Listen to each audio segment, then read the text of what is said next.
चला तर सख्यांनो, हा गाजरचा हलवा तरी पहा काय भन्नाट चवीचा आणि एकदम रसरशीत असा हा गाजरचा हलवा. तर त्यासाठी काय करायचं, 1 किलो प्रमाणामध्ये गाजरचा हलवा आपण बनवलेला आहे. फक्त आपण यामध्ये दूध आणि साखर वापरून हा गाजरचा हलवा बनवलेला आहे. तर आपण यामध्ये अजिबात खवा न वापरता हा गाजरचा हलवा आणि तो देखील खव्याच्या चवीचा असा हा एकदम गोड अशी ही रेसिपी बनवलेली आहे. तर ही रेसिपी म्हणजेच हा गाजरचा हलवा कसा बनवला हे पाहण्यासाठी खालील दिलेल्या लिंकवरती क्लिक करा, म्हणजे तुम्हाला ही फुल रेसिपी पाहता येईल.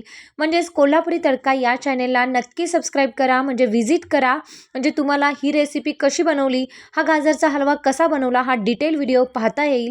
चला तर असा हा रसरशीत एकदम गोड गोड असा हा अजिबात खवा न वापरता दूध साखर वापरून असा हा मस्त रसरशीत असा गाजरचा हलवा बनवलेला आहे.